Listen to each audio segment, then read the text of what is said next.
বার সাজাপ্রাপ্ত শেখ হাসিনা আদালত অবমাননার মামলায় 6 মাসের কারাদণ্ড। আশুলিয়ায় 6 লাশ পোড়ানোর মামলার অভিযোগ আমলে নিলেন ট্রাইব্যুনাল। দেশ গড়তে কুড়িগ্রামে এনসিপির জুলাই পদযাত্রা, গণঅভ্যুত্থানের বিরুদ্ধে ষড়যন্ত্রকারীদের প্রতিহতের হুঁশিয়ারি, নেতাকর্মীদের সঙ্গে অন্যায় হলে প্রতিরোধের ডাক। আপনাদের সাথে শীঘ্রই দেশের মাটিতে ইনশাল্লাহ দেখা হবে। শিগগিরই দেশে ফেরার ইঙ্গিত তারেক রহমানের, বললেন সবার স্বার্থে আরও ছাড় দিতে রাজি বিএনপি। ষড়যন্ত্রে পা দিয়ে নির্বাচন ভণ্ডুলের চেষ্টায় কিছু দল, অভিযোগ নেতাদের। চালের দাম নিয়ে চালবাজি ঠেকাতে এবার মাঠে সেনাবাহিনী, নওগাঁর বাজারে অভিযান। অবৈধভাবে বিপুল পরিমাণ ধান মজুদ, ব্যবসায়ীদের জরিমানা করল ভোক্তা অধিকার। এবং খেলাপির বড় অংশ সরকারি ব্যাংকে হলেও আস্থা কমেনি গ্রাহকের। 9 মাসের ডিপোজিট সংগ্রহ 34,000 কোটি টাকা। সঠিক পথে পরিচালনায় কারণ সুশাসন নিশ্চিতের তাগিদ।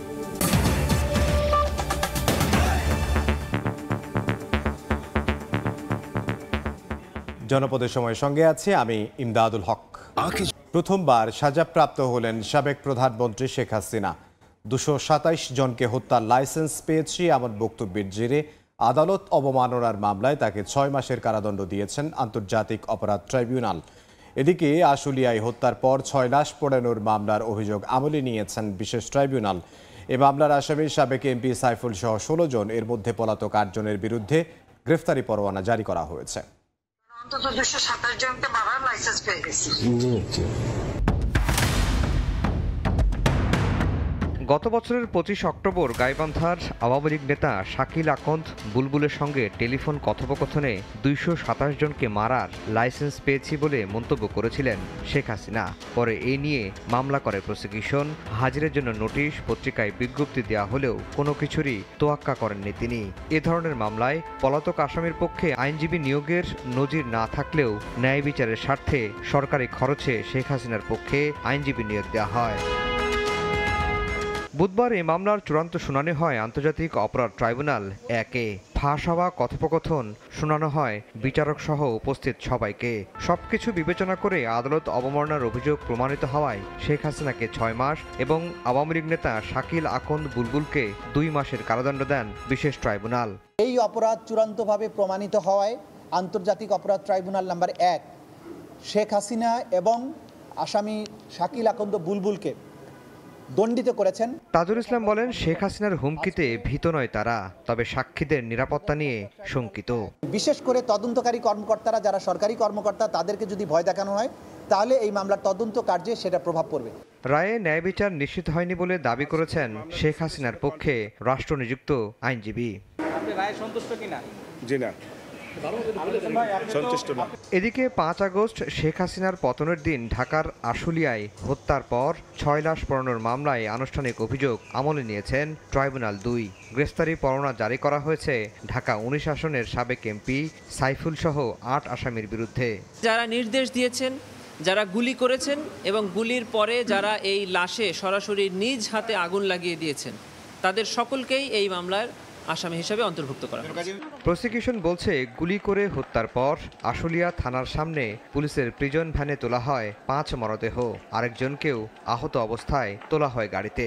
5 লাশ সহ জীবিত একজনকেও পুড়িয়ে মৃত্যু নিশ্চিত করা হয়। আফজাল হোসেন, সময় সংবাদ, ঢাকা।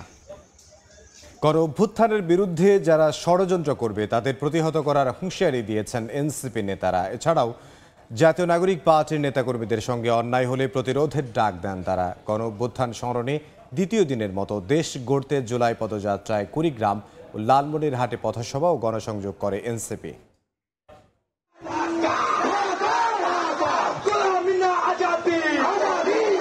বছর ঘুরে ফিরে এসেছে রক্তাক্ত জুলাই। অভ্যুত্থানের বর্ষপূর্তি উপলক্ষে মাসব্যাপী কর্মসূচি নিয়েছে এনসিপি। এরই অংশ হিসেবে লালমনিরহাট ও কুড়িগ্রামে পথসভা করেন জাতীয় নাগরিক পার্টির শীর্ষ নেতারা। নতুন বাংলাদেশে নতুন করে চাঁদাবাজ হতে দেয়া হবে না বলে জানিয়েছেন এনসিপির দক্ষিণাঞ্চলের মুখ্য সংগঠক হাসনাত আব্দুল্লাহ। কোনো দুর্নীতিবাজদের প্রশ্রয় দেয়া হবে না বলে হুঁশিয়ারি দেন তিনি। নতুন বাংলাদেশে আর নতুন করে চাঁদাবাজ হতে দেওয়া হবে না। আলেমদের থেকে মাইক কেড়ে নিবে এমন বাংলাদেশে ফিরে যাওয়া যাবে না। দুর্নীতিবাজার প্রশ্রয় দেওয়া যাবে না। এনসিপির আহ্বায়ক নাহিদ ইসলাম বলেন, কেউ যদি গণ অভ্যুত্থানের বিরুদ্ধে ষড়যন্ত্র করে তাদের প্রতিহত করা হবে। এই গণ অভ্যুত্থানকে যারা ব্যর্থ করতে যাচ্ছে, এই গণ অভ্যুত্থানের বিরুদ্ধে যারা ষড়যন্ত্র করতে যাচ্ছে, তাদের বিরুদ্ধে প্রতিহত আমরা করব 3 আগস্ট শহীদ মিনারে। পথসভা শেষে লালমনিরহাটে এনসিপি নেতারা দাবি জানান, নির্বাচনী রোডম্যাপের মতো বিচার ও সংস্কারের সময়সীমাও বেঁধে দিতে হবে। অন্য রাজনৈতিক দলগুলোকে বলতে চাই, আপনারা যেভাবে টাইম ফ্রেম দিয়ে নির্বাচন চাচ্ছেন, ঠিক একইভাবে টাইম ফ্রেম দিয়ে আপনারা বিচার এবং সংস্কার চান। বিচার সংস্কার এবং নতুন সংবিধানের মধ্যে দিয়ে যেতে হবে। কেবল একতরফা নির্বাচন করা হলে, কোন ধরনের সংস্কার না হলে আমরা জাতীয় নাগরিক পার্টি সেই নির্বাচনে অংশগ্রহণ করব না।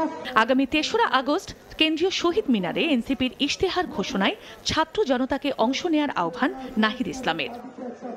চন্দা বিশ্বাস, ববি, সময় সংবাদ।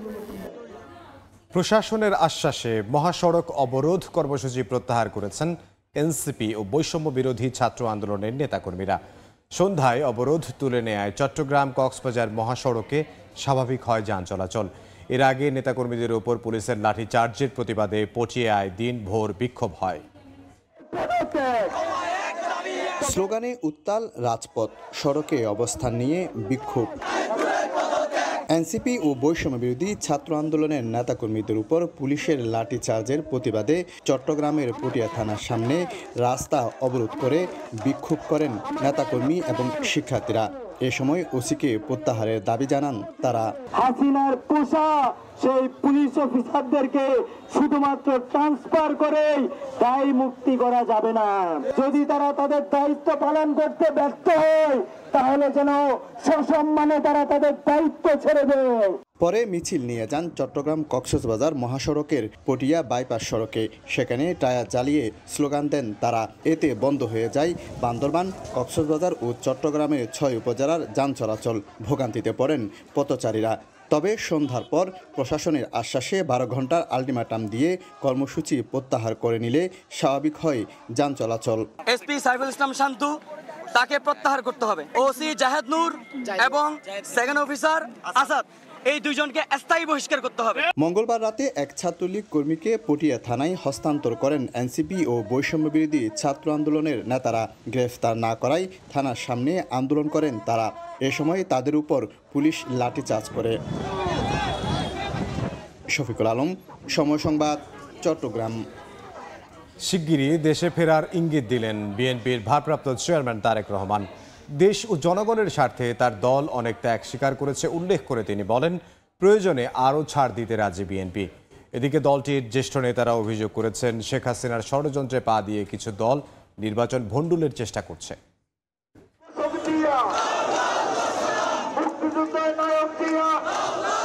দীর্ঘ 23 বছর পর পটুয়াখালী জেলা বিএনপির ত্রিবার্ষিক সম্মেলনকে ঘিরে উচ্ছ্বাসের শেষ নেই তৃণমূলের নেতাকর্মীদের। বৃষ্টি উপেক্ষা করেই খণ্ড খণ্ড মিছিল নিয়ে তারা জড়ো হন শহরের শেরেবাংলা সড়কের ব্যায়ামাগারে।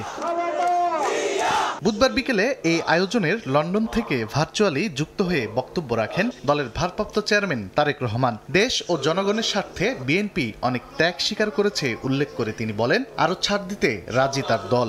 গণতন্ত্র প্রতিষ্ঠায় সহনশীলতা বজায় রাখার আহ্বান জানিয়ে তারেক রহমান বলেন, সম্মান জানাতে হবে ভিন্নমত পোষণকারীদেরও। বক্তব্যে শীঘ্রই দেশে ফেরার ইঙ্গিত দেন তারেক রহমান। আমরা আমাদের নীতি, আদর্শ, লক্ষ্য, উদ্দেশ্য অবশ্যই আমরা জনগণের কাছে পৌঁছাবো।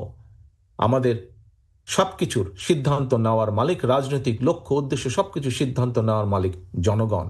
কিন্তু আমরা ছাড় দেওয়ার এই অর্থ নয় যে আমরা অন্য কিছুর ব্যাপারে ছাড় দিচ্ছি। সিদ্ধান্ত নেবে জনগণ। আমরা সকলের কথা শুনবো। কাউকে যদি কিছু ছাড় দিতে হয়, আমরা অবশ্যই দেশের স্বার্থে, গণতন্ত্রের স্বার্থে, জনগণ স্বার্থে আমরা দিব। কিন্তু আমরা আমাদের লক্ষ্য উদ্দেশ্য জনগণের কাছে নিয়ে যাব। প্রিয় সহকর্মীবৃন্দ, আপনাদের সাথে শীঘ্রই ইনশাল্লাহ দেশের মাটিতে ইনশাল্লাহ দেখা হবে। একই দিন দুপুরে ময়মনসিংহ জেলার নেতাকর্মীদের নিয়ে বিএনপির প্রতিষ্ঠাতা জিয়াউর রহমানের সমাধিতে শ্রদ্ধা জানান দলের স্থায়ী কমিটির সদস্য নজরুল ইসলাম খান। বিএনপি মুদ্রার এপিঠ ওপিঠ জামায়াত ইসলামীর এমন মন্তব্যের জবাবে তিনি বলেন, এটি ঐক্যের প্রক্রিয়াকে বাধাগ্রস্ত করছে। কারা গণতন্ত্রের জন্য আপোষহীন এটাও জনগণ জানে। কাজে অন্য কোনো রাজনৈতিক দল কোনো কথা বলবে আর সেটা জনগণ গ্রহণ করবে আমরা এটা মনে করি না, বরঞ্চ এইসব কথা বলে তারা তাদের নিজেদের গ্রহণযোগ্যতাকে প্রশ্নের সম্মুখীন করছে। এদিকে নারায়ণগঞ্জে আলোচনা সভায় বিএনপির ভাইস চেয়ারম্যান শামসুজ্জামান দুদু বলেন, কোন দল এবং ব্যক্তি হাসিনার ষড়যন্ত্রে পা দিয়ে নির্বাচন ভণ্ডুল করতে চাচ্ছে। হাসিনা চায় নির্বাচন না হোক। তানভীর হাসান মেঘ, সময় সংবাদ, ঢাকা। আনুপাতিক পদ্ধতিতে নির্বাচন করতে হলে সংসদের সিদ্ধান্ত প্রয়োজন। যে কোনো মৌলিক পরিবর্তনের জন্য জনগণের ভোটে নির্বাচিত সংসদ প্রয়োজন। লিয়াজো কমিটির বৈঠক শেষে জানিয়েছেন বিএনপির স্থায়ী কমিটির সদস্য আমির খসরু মাহমুদ চৌধুরী। বিকেলে গুলশানে বিএনপি চেয়ারপারসনের কার্যালয়ে যুগপৎ আন্দোলনের শরিক বাংলাদেশ জন অধিকার পার্টি, বিজেপি, আপ জনতার দল ও গণতান্ত্রিক বাম দলের সঙ্গে বৈঠক করেন বিএনপির লিয়াজো কমিটির সদস্যরা। এতে সভাপতিত্ব করেন আমির খসরু মাহমুদ চৌধুরী। বৈঠক শেষে শরিক দল বিজেপির চেয়ারম্যান আন্দালিব রহমান পার্থ বলেন, সংখ্যানুপাতিক পদ্ধতি দেশের প্রেক্ষাপটে বাস্তবসম্মত নয়। এর আড়ালে নির্বাচন পেছানোর ষড়যন্ত্র হচ্ছে কিনা তা নিয়ে আশঙ্কা প্রকাশ করেছেন তিনি।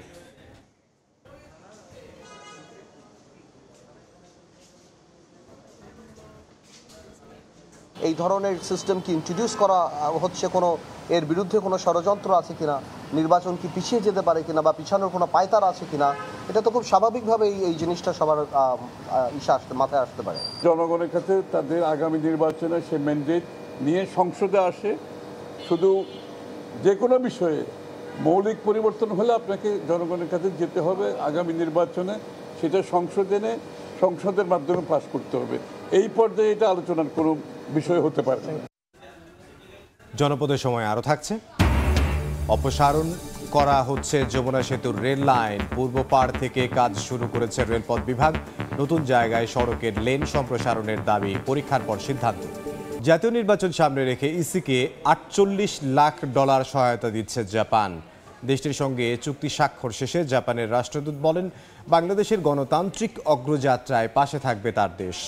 এবার ইতিহাসের সেরা নির্বাচন হবে বলে প্রত্যাশা ঢাকায় ইউএনডিপির আবাসিক প্রতিনিধির। গ্রহণযোগ্য ও অন্তর্ভুক্তিমূলক ভোট করার লক্ষ্যে ইউএনডিপির সহায়তায় নির্বাচন কমিশন ব্যালট নামে যে প্রকল্প হাতে নিয়েছে, অস্ট্রেলিয়ার পর সেই প্রকল্পে আর্থিক সহায়তা দিচ্ছে জাপান। নির্বাচন ভবনে এ সংক্রান্ত চুক্তি স্বাক্ষর শেষে জানানো হয়, $48 লাখ সহায়তার আশ্বাস দিয়েছে দেশটি। পরে আসন্ন সংসদ নির্বাচন নিয়ে কথা বলেন ইউএনডিপির আবাসিক প্রতিনিধি ও জাপানের রাষ্ট্রদূত।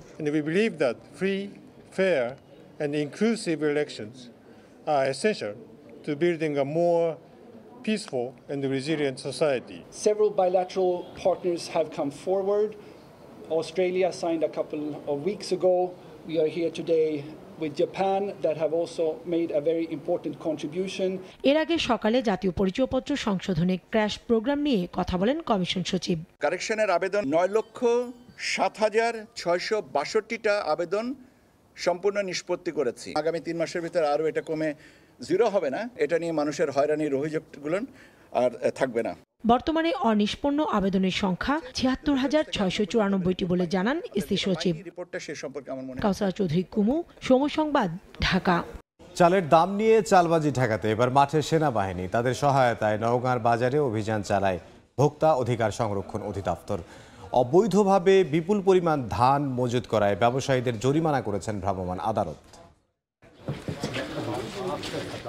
সপ্তাহ ব্যবধানে নওগাঁর পাইকারি মোকামে বস্তা প্রতি চালের দাম বেড়েছে 400 থেকে 550 টাকা। চালের দামে নাবিশ্বাস ভোক্তাদের। এ অবস্থায় সিন্ডিকেটের লাগাম টানতে এবং দাম সহনীয় রাখতে বাজার তদারকিতে নেমেছেন ভোক্তা অধিকার সংরক্ষণ অধিদপ্তর, খাদ্য বিভাগ ও সেনাবাহিনী। বুধবার দুপুরে শহরের বেশ কয়েকটি মিলে অভিযান চালানো হয়। এ সময় মশরপুর এলাকায় টিকে গ্রুপ রাইস মিলে ধান ও চাল মজুদের অভিযোগে 80,000 টাকা জরিমানা করা হয়। ধান মজুত করে অতিরিক্ত মুনাফা হাতিয়ে নেওয়ার কথা অকপটে স্বীকার করেন ব্যবসায়ীরা। আমি একটু ধান পরিমাণে নাকি আমাদের সিস্টেমে বেশি মজুত করছি। মাংলা চাল দিয়ে দেবো আমরা, লাখ লাখ টাকা লস করে আমরা ব্যাংকের টাকা নিয়ে আসে যে আমরা ব্যবসা করতেছি, আমাদের আছে কিছু।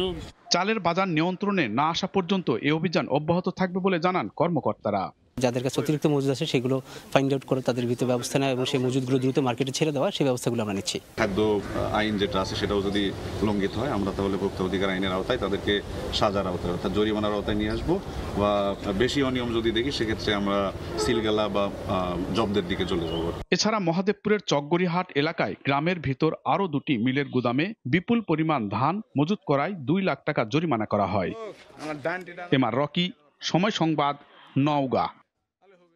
টানা 5 মাস ধরে কমতির দিকে এলপি গ্যাসের দাম। চলতি মাসে ভোক্তা পর্যায়ে 12 কেজির সিলিন্ডারের দাম 39 টাকা কমিয়ে 1364 টাকা নির্ধারণ করেছে বিইআরসি, যা কার্যকর হবে আজ থেকে। বিশ্ববাজারে কাঁচামালের দর নিম্নমুখী থাকায় ভোক্তা পর্যায়ে দাম কমেছে বলে জানিয়েছেন সংস্থাটির চেয়ারম্যান। চলতি মাসে গত মাসের তুলনায় সৌদি কন্ট্রাক্ট প্রাইস কমেছে $25, যে কারণে আমাদের যে 12 কেজি সিলিন্ডারের যে মূল্য ছিল 1403 টাকা সেটি কমেছে 39 টাকা, এটি হয়েছে 1364 টাকা। আমরা জেলা প্রশাসনকে এবং বিভাগীয় প্রশাসনকে অনুরোধ করেছি তারা যেন ওই ভোক্তা অধিকার অধিদপ্তরকে সঙ্গে নিয়ে যেন অভিযান চালায়। এটা নিউ মোরিং কন্টেইনার টার্মিনালের দায়িত্ব পাচ্ছে বাংলাদেশ নৌবাহিনী। একই সঙ্গে স্থায়ী অপারেটর নিয়োগের সিদ্ধান্তের ভার চট্টগ্রাম বন্দর কর্তৃপক্ষকে দিয়েছে সরকার। নৌপরিবহন উপদেষ্টা বলেছেন, ডিপি ওয়ার্ল্ডের মতো বিদেশি বড় কোম্পানিকে দায়িত্ব দিলেও জনবল নিয়োগ হবে বাংলাদেশ থেকে। আর বন্দরের চেয়ারম্যান জানান, বিদেশি কোম্পানিকে কন্টেইনার টার্মিনাল পরিচালনার দায়িত্ব দিলে সক্ষমতা বাড়বে। অন্তর্বর্তী সরকার ক্ষমতায় আসার পর থেকেই চট্টগ্রাম বন্দরের নিউ মোরিং কন্টেইনার টার্মিনাল বা এনসিটি পরিচালনা নিয়ে চলছে নানামুখী বিতর্ক। বন্দর ব্যবস্থাপনায় বিদেশি কোম্পানি যুক্ত করার বিরুদ্ধে বিভিন্ন রাজনৈতিক দল লং মার্চ কর্মসূচিও পালন করে। দেশি নাকি বিদেশি প্রতিষ্ঠান টার্মিনালটি পরিচালনা করবে, এমন বিতর্কের মধ্যেই শেষ পর্যন্ত নতুন উদ্যোগ নিল সরকার। সকালে সচিবালয়ে এ সংক্রান্ত এক বৈঠক শেষে চট্টগ্রাম বন্দর কর্তৃপক্ষের চেয়ারম্যান বলেন, দুবাই ভিত্তিক প্রতিষ্ঠান ডিপি ওয়ার্ল্ডকে টার্মিনালটি পরিচালনার দায়িত্ব দিলে বন্দরের সক্ষমতা বাড়ার পাশাপাশি নতুন নতুন রুট তৈরি হবে। পোর্টের 1 নম্বর হলো এফিসিয়েন্সি বাড়বে, তারা নতুন নতুন রুট তৈরি করতে পারবে। জাহাজের যেমন ভাড়া কমে যাবে, একইভাবে আপনার কন্টেইনারের ভাড়াও কমে যাবে। এদিকে টার্মিনাল পরিচালনায় স্থায়ী অপারেটর নিয়োগে বন্দর কর্তৃপক্ষকে পূর্ণ দায়িত্ব দেওয়া হয়েছে জানিয়ে নৌপরিবহন উপদেষ্টা বলেন, এর আগে আগামী 6 মাসের জন্য এনসিটি পরিচালনায় নৌবাহিনীকে দায়িত্ব দিতে সুপারিশ করেছে সরকার। বর্তমানে বাংলাদেশে পোর্ট পরিচালনার জন্য মোস্ট এক্সপার্ট পিপল। এক প্রশ্নের জবাবে উপদেষ্টা জানান, স্থায়ীভাবে টার্মিনাল পরিচালনায় ডিপি ওয়ার্ল্ডের সঙ্গে আলোচনা অনেক দূরে গিয়েছে, তবে বিদেশি কোম্পানিকে দায়িত্ব দিলেও বিশেষজ্ঞ জনবল নিয়োগ করা হবে বাংলাদেশ থেকেই। এখনো নেগোসিয়েশন চলছে। পরিষ্কার বলেছি যে তোমাদের পার্সোনাল লোক এবং অন্য লোক বল যদি দরকার হয় তাহলে বাংলাদেশ থেকে নিয়ে ট্রেন করব। দেশের ক্ষতি হয় এমন কোনো সিদ্ধান্ত বর্তমান সরকার নেবে না বলেও উল্লেখ করেন নৌপরিবহন উপদেষ্টা। আমরা কি এখানে দেশ বিক্রি করে দেওয়ার জন্য আসছি না। প্রসূন আশিস, সময় সংবাদ, ঢাকা। তুলে ফেলা হচ্ছে যমুনা সেতুর উপর পরিত্যক্ত রেল লাইন। সেতুর পূর্ব পাড় থেকে এই রেল লাইন তোলার কাজ শুরু করেছে রেলওয়ে বিভাগ। তুলে ফেলার পর সেই জায়গাটুকু সড়ক লেনে যোগ করে প্রস্তুতের দাবি যাত্রী ও চালকদের। পরীক্ষা নিরীক্ষার পর সেতুর 2 লেন প্রশস্ত করার পরিকল্পনা রয়েছে বলে জানিয়েছে সেতু কর্তৃপক্ষ। রিঙ্কু কুন্ডুর রিপোর্ট, ছবি তুলেছেন অমৃত সেন। 1998 সালের 23 জুন চালু হয় যমুনা সেতু। এর মধ্য দিয়ে উত্তরবঙ্গ ও দক্ষিণবঙ্গের সঙ্গে ঢাকার সড়ক যোগাযোগ স্থাপন হয়। প্রথমে সেতুতে রেলপথ না থাকলেও পরে 2004 সালে সেতুর উত্তর পাশে রেল লাইন তৈরি করে ট্রেন চলাচল শুরু হয়। শুরুতে ট্রেনের গতি বেশি থাকলেও 2006 সালে সেতুতে কিছু সমস্যা দেখা দিলে গতি কমে ঘন্টায় 20 কিলোমিটার করা হয়। এমন পরিস্থিতিতে যমুনা নদীর ওপর আলাদা রেল সেতু নির্মাণের উদ্যোগ নেয় রেল বিভাগ। চলতি বছরের 18 মার্চ নতুন রেল সেতু উদ্বোধনের পর থেকে ওই সেতু দিয়েই ট্রেন চলাচল করছে। ফলে যমুনা সেতুর ওপরের রেল লাইনটি পরিত্যক্ত হয়ে পড়ে। সম্প্রতি যমুনা সেতুর ওপর পরিত্যক্ত রেল লাইন তুলে ফেলার কার্যক্রম শুরু করেছে রেল কর্তৃপক্ষ। রেল লাইন অপসারণ হলে বাড়বে 3.5 মিটার জায়গা। সেতু ভবনের সাথে অ্যাটাচ করে স্পেসটা বাড়বে, সেক্ষেত্রে যেমন দুর্ঘটনা কমবে, জনভোগান্তি কমবে। আমরা চাই যে এই কাজটি অতি দ্রুত সময়ের মধ্যে যেন বাস্তবায়ন করে। ভালোই সুবিধা হবে। তো গাড়ি ওভারটেকের সময় আপনি সম্ভবত কিছু না হলে আপনি 8 অ্যাঙ্গেল 10 অ্যাঙ্গেল করে ফাঁক থাকবে। থাকবে, এক হাত করে ফাঁক থাকবে। সেতুর উপরে যদি কোনো গাড়ি দুর্ঘটনা কবলিত হয় তাহলে রেকার দিয়ে সেই গাড়িগুলো একটু দ্রুত সময়ে আমরা আমাদের হেফাজতে নিয়ে আমরা রাস্তা ক্লিয়ার করতে পারবো। পরীক্ষা নিরীক্ষার পর ফাঁকা হওয়া অংশটুকু সড়ক লেনে যোগের পরিকল্পনা রয়েছে বলে জানিয়েছে যমুনা সেতু কর্তৃপক্ষ। রেলওয়ে তাদের রেল ট্র্যাক তুলে নিচ্ছে, পাশাপাশি আমাদেরও সেতুর যে সড়ক লেন দুই দিকে প্রশস্ত করার একটা পরিকল্পনা রয়েছে। নতুন অংশ যোগ করা হলে সেতুর সড়ক অংশের প্রতিটি লেনের প্রস্থ হবে 8 মিটার করে। যমুনা সেতুর পাশে নবনির্মিত রেল সেতু দিয়ে ট্রেন চলাচলের পর থেকে পরিত্যক্ত অবস্থায় পড়েছিল এই রেল ট্র্যাকটি, সেটি এখন উঠে নিচ্ছে রেল কর্তৃপক্ষ। যমুনা সেতু কর্তৃপক্ষ বলছে রেল ট্র্যাকের এই 3.5 মিটার অংশটি মূল সেতুর সাথে সংযুক্ত করা গেলে বর্ধিত হবে দুই পাশের দুইটি লেনই। যমুনা সেতু থেকে রিঙ্কু কুন্ডু, সময় সংবাদ। বড় অংশ সরকারি ব্যাংকে হলেও আমানতে আস্থা কমেনি গ্রাহকের। গত 9 মাসে ডিপোজিট সংগ্রহ হয়েছে প্রায় 34,000 কোটি টাকা। সঠিক পথে পরিচালনার কারণেই সংকট হয়নি বলে মত কর্মকর্তাদের। এছাড়া পদোন্নতিতে আমানত সংগ্রহের লক্ষ্য ও খেলাপি আদায়ের শর্তে ব্যাংকারদের মধ্যে জাগরণ তৈরি হয়েছে বলেও মত দিয়েছেন তারা। সুশাসন নিশ্চিত হলে ব্যাংক খাত ঘুরে দাঁড়ানোর আশা অর্থনীতিবিদদের। কাজল আব্দুল্লাহর রিপোর্ট। গণ অভ্যুত্থানে শেখ হাসিনা পালিয়ে যাওয়ার পর রাষ্ট্রের প্রতিটি খাতেই স্পষ্ট হয়ে উঠেছে আওয়ামী লীগ সরকারের ক্ষত। বিশেষ করে ব্যাংক খাত, একদিকে আমানত সংগ্রহ, অন্যদিকে অনিয়ম করেই ঋণের নামে লোপাট হয়েছে লাখ লাখ কোটি টাকা। ধীরে ধীরে ব্যাংক খাতের খেলাপি অর্থের পরিসংখ্যান প্রকাশ করতে থাকে বাংলাদেশ ব্যাংকের বর্তমান পর্ষদ। উঠে আসে মার্চ পর্যন্ত বিতরণকৃত ঋণের মধ্যে খেলাপির পরিমাণ 24.13%, অর্থাৎ 4,20,000 কোটি টাকা। এর মধ্যে 45% খেলাপি সরকারি ব্যাংকগুলোতে। এত কিছুর পরও ভঙ্গুর সরকারি ব্যাংকের প্রতি আস্থা কমেনি গ্রাহকের। বাংলাদেশ ব্যাংকের রিপোর্ট অনুযায়ী গত জুলাই থেকে মার্চ পর্যন্ত 9 মাসে 4 ব্যাংকের আমানত সংগ্রহ হয়েছে 34,254 কোটি টাকা। ব্যাংকগুলো স্থিতিশীল অবস্থা আসলেই তো দেশের আর্থিক অবস্থা স্থিতিশীল আসবে। আমাদের রিকভারি আগের চেয়েও ভালো অবস্থায় যাচ্ছে, আমাদের শৃঙ্খলা যেটা সেটাও একটা ভালো অবস্থায় আসছে। এদিকে প্রথমবারের মতো কর্মীদের আমানত সংগ্রহের টার্গেট দেয়া, খেলাপি আদায়ে প্রণোদনা সহ উপশাখা করার উদ্যোগ নিয়েছে খেলাপির ভারে নুয়ে পড়া জনতা ব্যাংক। পারফরমেন্স বেস একটা এসিআর করার জন্য চিন্তা করছি। সেখানে একজন ডিপোজিট কালেকশন করতে পারলে সেই ফুল তার পুরো টার্গেট কালেকশন করতে পারলে 5 পাবে, অর্ধেক করতে পারলে 2.5 পাবে, এরকমভাবে গাইডলাইন মেনে চললে সম্পদশালী ব্যাংকগুলো 1 থেকে 1.5 বছরের মধ্যে আবারও শক্তিশালী হবে বলে আশা অর্থনীতিবিদদের। লোন নিয়ে সে অনিয়ম করতেছে, সে অনিয়ম করার প্রবণতা এখন কমতেছে। সরকারি ব্যাংকে জানুয়ারি মার্চ কোয়ার্টারে আমানত বাড়লেও বেসরকারি ব্যাংকগুলোতে আমানত কমেছে প্রায় 2,000 কোটি টাকা। চলতি বছরের এপ্রিল পর্যন্ত ব্যাংক খাতের মোট আমানতের পরিমাণ দাঁড়িয়েছে 18,20,000 কোটি টাকা। কাজল আব্দুল্লাহ, সময় সংবাদ, ঢাকা। সময়। দখল আর দূষণে বেহাল দশা রাজশাহী বিভাগের অন্তত 40টি নদীর। দখলদাররা অকপটে স্বীকার করেছেন নদী পাড়ে অবৈধ স্থাপনা গড়ে তোলার কথা। তবে পানি উন্নয়ন বোর্ড বলছে দখলদারদের উচ্ছেদে অচিরে শুরু হবে অভিযান। আর পর্যায়ক্রমে কয়েকটি নদী পুনরুজ্জীবিত করতে মন্ত্রণালয়ে প্রস্তাবনা পাঠানো হয়েছে। সাইফুর রহমান রকির রিপোর্টে বিস্তারিত। রাজশাহী বিভাগের প্রায় 40টি নদী দখল দূষণে মৃতপ্রায়। কোনো কোনো নদীর দুই পার দখলের কারণে পরিণত হয়েছে সরু খালে।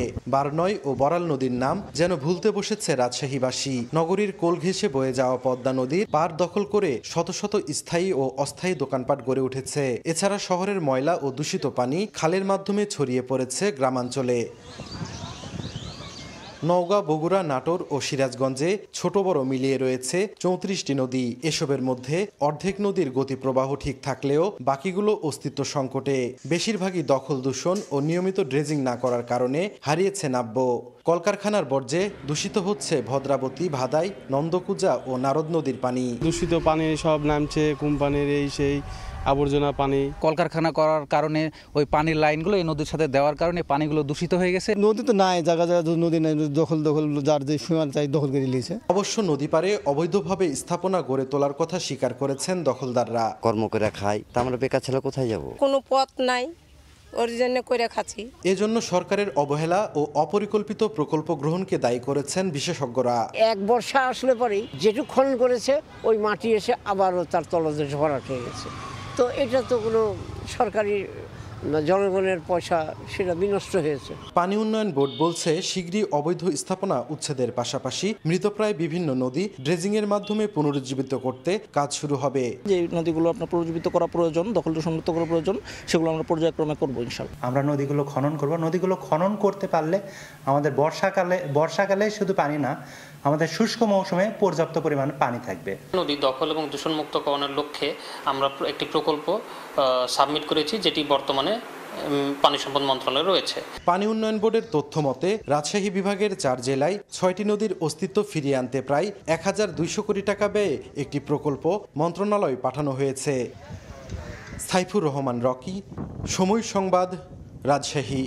ভারতে বেড়েছে আমের সরবরাহ, বিপরীতে পড়ে গেছে দাম। এই অবস্থায় আমের ভালো দাম পেতে নওগাঁয় আমকেন্দ্রিক শিল্প প্রতিষ্ঠান গড়ে তোলার দাবি বাগান মালিকদের। সঠিক বাজার মূল্য নিশ্চিতে কাজ করা হচ্ছে বলে জানিয়েছে জেলা প্রশাসন। এবার রকির রিপোর্ট, ছবি তুলেছেন রকিবুল ইসলাম। চলতি সপ্তাহে তীব্র তাপদাহে গাছে থাকা আম আগেই পেকে যাচ্ছে। বাগান থেকে ক্যারেটে ভরে বিভিন্ন বাহনে বিক্রির জন্য হাটে তুলছেন বাগানীরা।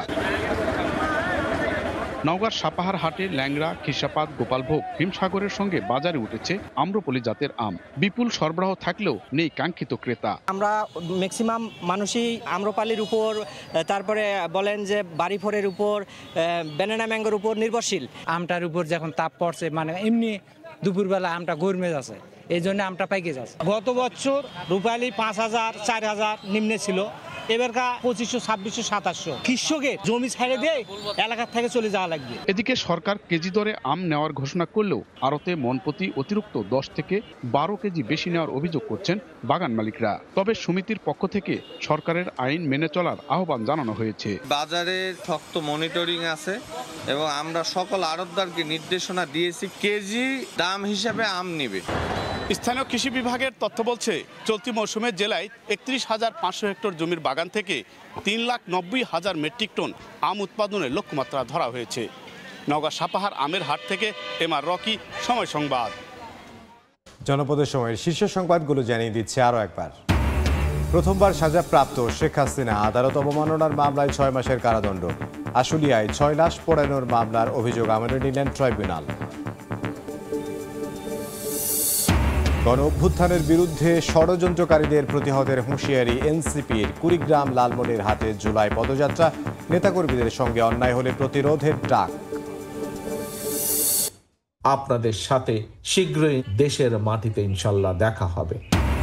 শিগগিরই দেশে ফেরার ইঙ্গিত তারেক রহমানের, বললেন সবার স্বার্থে আরও ছাড় দিতে রাজি বিএনপি। ষড়যন্ত্রে পা দিয়ে নির্বাচন ভণ্ডুলের চেষ্টায় কিছু দল, অভিযোগ নেতাদের।